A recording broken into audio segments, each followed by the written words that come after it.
Hello everyone, welcome back to my channel. আগের দিনের ব্লগটার মতোই আজকেও একটা ব্লগ শেয়ার করছি তোমাদের সাথে। তার মতন নয়, বাট একটু আলাদা। মানে আমার যেদিন ছুটির দিন থাকে, ডে করে নাইট থাকে, তো সেই যে মাঝখানে যে গ্যাপটা, যে ফাঁকটা থাকে, তো সেই ফাঁকে কি করি, তো সেটাই তোমাদের সাথে আজকে শেয়ার করব। ভিডিওটা প্রথমে দেখো, একই রকম লাগলেও আগের দিনের ভিডিওর মতো, বাট একই রকম নয়। সকালবেলায় যে ঘুম থেকে উঠে আমি এখন মুখ ধুয়ে চলে এসেছি। এই দিনগুলোতে কি আর সকাল সকাল উঠতে ভালো লাগে না।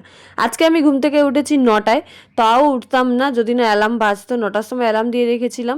তো তারপরে দেখো এই যে উঠে পড়েছি। আর কালকে গেছিলো আমার বান্ধবী বাড়ি, তো বাড়ি থেকে আমার মা আমাকে এইসব ঘাস পাতা পাঠিয়েছে। তার কারণ হচ্ছে আমি বাড়িতে বলেছিলাম আমার হিমোগ্লোবিন লেভেল 8, মানে অনেকটাই নেমে গেছিলো, কমে গেছিলো আমার হিমোগ্লোবিন। তো তার কারণে মা এইসব দিয়ে পাঠিয়েছে, আর আমাকে বারবার করে বলছে এইসব খাবি, আর হলো আর জলে এটা ভিজিয়ে রাখবি যাতে এটা অনেকদিন পর্যন্ত থাকে। তো আমি ওই সকালে ওই থালকুনি পাতা ছোটা খেয়েছিলাম, আর ওই কি বলে ওটাকে, কুলখা পাতা, তো সেটা আমি ছটা খেয়েছিলাম।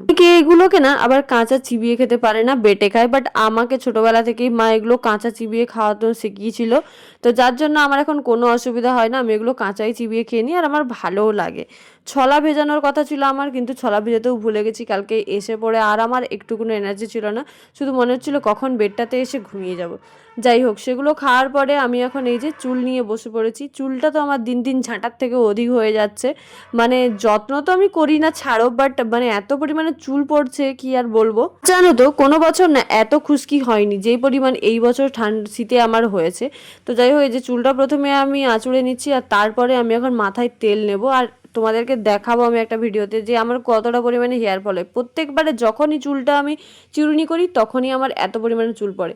এই করে করে আজকে চুলের এই অবস্থা। মানে আগের চুল আর এখনের চুল দেখলে আমার সত্যিই অনেক অবাক লাগে। তেলটা নেওয়ার পরে দেখবে এই শ্যাম্পু চুলে তবু একটু মানে ফুলে আছে, বাট তেলটা নেওয়ার পরে চুলটার অবস্থা একদমই বিচ্ছিরি। মাঝে মাঝে ভাবি হয়তো চুলে স্মুথনিং বা স্পা করালে চুল ভালো থাকে, কিন্তু আমার না, মানে কি বলি, এতটাই অলস লাগে। বাড়ি গেলে আমার শুধু ঘুমোতে মন যায়, আর এখানে এলে এই ডিউটি, রুম রুম আর ডিউটি, এই করে করে দিন চলে যায়।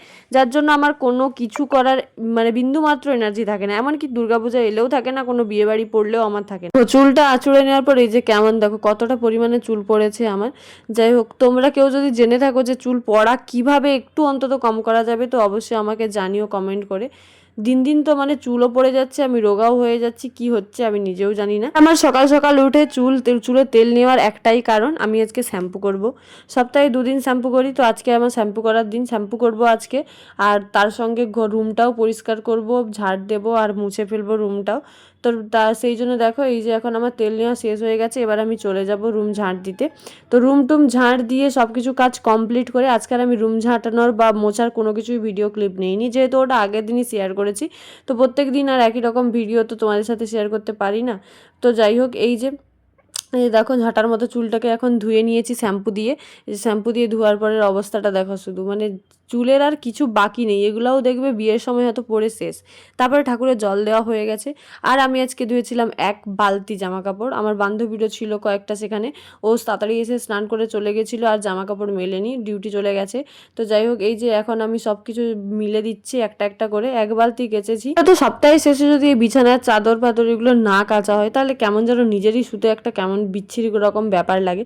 তো যাই হোক, এই যে এখন কেচে নিয়েছি এইগুলো, আর এই যে একটা একটা করে জামা কাপড় মিলছি। আর আজকে ছাদে এতটাই পরিমাণ বাতাস, কি আর বলবো। এই যে দেখো জামা কাপড়গুলো আমি এক একটা মিলছিলাম, আর পড়ে পড়ে যাচ্ছিল নিচে নিচে। তো এই যে জামা কাপড়গুলো মানে উড়ে উড়ে চলে যাচ্ছে, এত পরিমাণে বাতাস আজকে, কি আর বলবো। আমি তো বারবার টেনে টেনে সরাই আমার জামা কাপড়গুলোকে, মানে ওই দিকের বেডশিটটা দেখবে কেমন সরে সরে চলে আসবে। তো আমি টেনে টেনে একবার সরাচ্ছি, আবার সেই গড়ে গড়ে চলে আসছে। তারপরে ভাবলাম না, এবারে বোধহয় ক্লিপটা দিতেই হবে। ক্লিপ না আটকে আটকে মেললে আজকে বোধহয় জামা কাপড়গুলো থাকবেই না। তো যাই হোক, তারপরে একটা একটা মিলতে আমার যেই লাল কালারের যে প্লাজোটা, এটা দেখছি হুট করে নিচে পড়ে গেছিলো।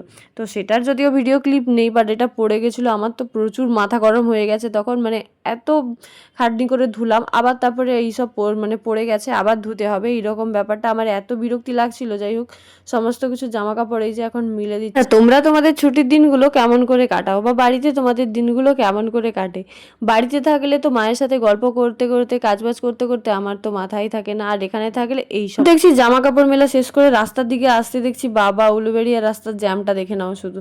যাই হোক, তারপরে এই যে এখন আমি চুল শোকাবো বলে এইখানে দাঁড়িয়ে আছি। চুলটা একটু শুকিয়ে গেলেই নিচে চলে যাবো। আর এত পরিমাণে বাতাস, আজকে আমার রোদে বসতেও বিরক্তি লাগছে। তো আজকের মতো ভিডিওটা এখানেই, টাটা বাই, আবার দেখা হচ্ছে।